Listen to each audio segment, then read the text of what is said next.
जय श्री सच्चिदानंद। प्रेमी भक्तों, जो मनुष्य अपने जीवन में इस एक चीज को उतार लेगा उसका जीवन नरक से स्वर्ग बन जाएगा, इसमें कोई संदेह नहीं है। भक्तों, हमारे पास ऐसे कमेंट आते हैं कि आप हर वीडियो में केवल एक ही बात बताते हैं। हाँ, यह बिल्कुल ठीक है, परंतु हम आपको यह बता देना चाहते हैं कि जो हम एक चीज़ बताते हैं वह केवल वही चीज़ सत्य है जो हम बताते हैं। हम नहीं बताते, हमारे ऋषि मुनि महात्मा भी और वेद शास्त्र भी केवल एक ही बात को अनंत काल से बताते आ रहे हैं कि परमात्मा ही सत्य है, इसलिए उसे ही हर समय याद रखो। हम भी वही बात बताते हैं। आप यह अच्छी तरह समझ लें कि इस मनुष्य को भूलने की सबसे बड़ी बीमारी है, इसलिए बार बार याद दिलाना जरूरी है। हमारे संत महात्मा भी याद दिलाने के लिए ही आते हैं और याद दिलाते रहते हैं। परमात्मा को भूल जाना ही मनुष्य के दुखों का कारण है और कोई कारण नहीं है। अगर इंसान परमात्मा को भूले नहीं तो उसके जीवन में कभी दुख आ ही नहीं सकता, कभी हानि हो ही नहीं सकती और अपयश उसे कभी मिलेगा ही नहीं।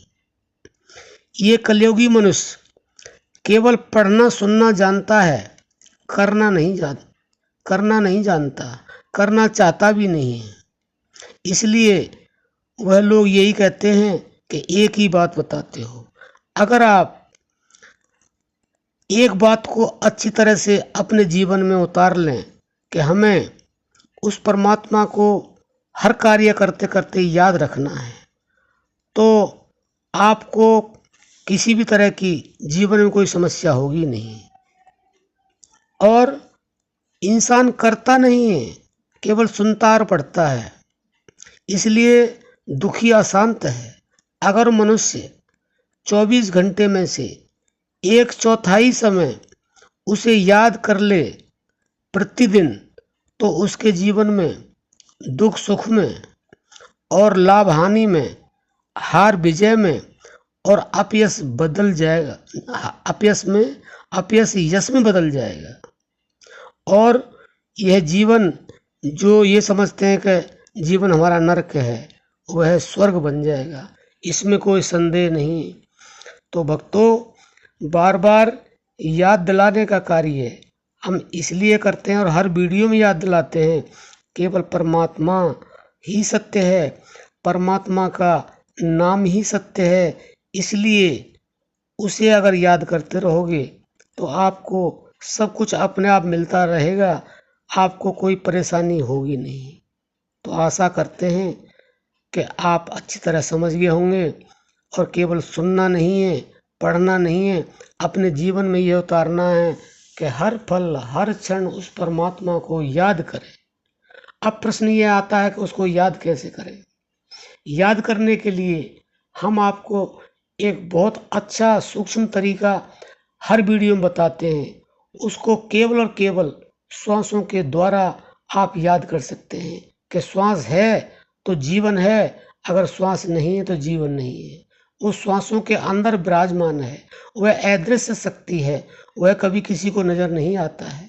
अपनी माया के द्वारा स्वयं वह अवतार लेता है और अवतार लेने के बाद भी हमें यही याद दिलाता है कि आप मुझे भूलो नहीं, तो आपको कभी जीवन में कोई भी परेशानी हो नहीं सकती। संतों ने यहाँ तक लिख दिया कि कहता हूँ कहे जात हूँ, कहूँ बजा के ढोल, और श्वासा खाली जात है 3 लोक का मोल। यानी कि एक श्वास के लिए उन्होंने ये कह दिया कि एक श्वास भी अगर खाली चला गया तो आपने 3 लोगों की संपदा के बराबर जो संपत्ति है वो खो दी। तो भक्तों आप खुद ही ध्यान कर सकते हैं कि आप श्वास को कितना समय याद करते हैं। और श्वास को याद करने का मतलब क्या है? मन से श्वास को देखना। केवल बहुत ही साधारण कार्य है, लेकिन इस चीज़ का अभ्यास इतने जल्दी नहीं होगा। अनंत जन्मों का हमारा अभ्यास है इस संसार में और सभी वस्तुओं को देखना, जो असत्य हैं उनके साथ प्रेम करना। अगर हम श्वास के साथ ज़्यादा समय जितना जुड़े रहेंगे तो हमारे जीवन में वह खुशहाली आएगी कि जिसका वर्णन हो ही नहीं सकता। संतों ने तो श्वास पर श्वास श्वास सुमरन करो, वृथा श्वास मत खो, ना जाने श्वास का आवन हो न हो। श्वास पर ही जोर दिया है। श्वासों की कर सुमरनी, अजपा को कर जाप, ब्रह्म तत्व को सार है, सोहंग आप ही आप। श्वास श्वास हरि नाम सुमर, वृथा श्वास मत खोए, ना जाने श्वास का आवन हो न हो। सुख में सुमरन, दुख में सुमरन सब करें, सुख में करे न कोई। और जो सुख में सुमरन करे तो दुख काहे को हो, क्योंकि हम उसको सुमरन करते नहीं। श्वासों पर ध्यान जाता ही नहीं। पता नहीं क्या क्या करते रहते हैं, क्या क्या सोचते रहते हैं, इससे ये होगा उससे वो होगा। कुछ करने की आवश्यकता नहीं, कहीं जाने की आवश्यकता नहीं, कुछ खर्चा करने की आवश्यकता नहीं। केवल इस चीज़ का अभ्यास कर लो कि आपने उठते बैठते सोते जागते केवल मन से श्वास को देखना है। अगर आपने इस अभ्यास को अपने जीवन में उतार लिया तो आपको कभी भी किसी तरह की कोई परेशानी आएगी नहीं। और आप ये समझते हैं कि हमारा तो जीवन नरक है, कभी ये होता है, कभी वो होता है, कभी ऐसे होता है, वैसे होता है। वो इसीलिए हो जाता है क्योंकि हम उसे भूले बैठे हैं, उसको याद करते नहीं हैं। उसने इतना सुंदर मनुष्य शरीर दिया है, आपसे कुछ लिया है क्या? उसने इतना सुंदर शरीर देने के बावजूद हमसे कुछ मांगा नहीं, कुछ कभी कुछ कहता नहीं। हमें उसने वायु प्रदान की है जिससे हम श्वास लेते हैं, पृथ्वी दी है उसने चलने के लिए, उसने अग्नि दी है खाना बनाने के लिए। उसने हमें क्या नहीं दिया है, कभी हम उसका शुक्रिया अदा करते हैं, कभी ध्यान करते हैं। तो केवल हमारे संतों ने, ऋषि मुनियों ने यही समझाया कि उसको श्वासों के अंदर समझ करके कि वो श्वासों के अंदर विद्यमान है, क्योंकि श्वासों के बिना हमारा जीवन नहीं है। अगर राजा का भी श्वास बंद हो जाएगा तो वह भी मृत हो जाएगा। एक भिखारी है, उसका भी अगर श्वास बंद हो जाए तो वह भी मृत हो जाएगा। कोई धनवान है, उसका भी अगर श्वास बंद हो जाए तो वह भी मृत हो जाएगा। तो क्या रह जाएगा? आखिर सत्य क्या है? सत्य हमारे जीवन में आपको यह समझ लेना चाहिए कि श्वास ही सत्य है और श्वास के अंदर ही हमारा परमात्मा, हमें हमारा सृजनहार बैठा हुआ है। उसको हम बार बार मन से श्वास को अगर देखेंगे तो वो एक समय ऐसा आएगा कि वो प्रकट भी होने लगेगा। अदृश्य है, वो दृश्य में भी आने लगेगा।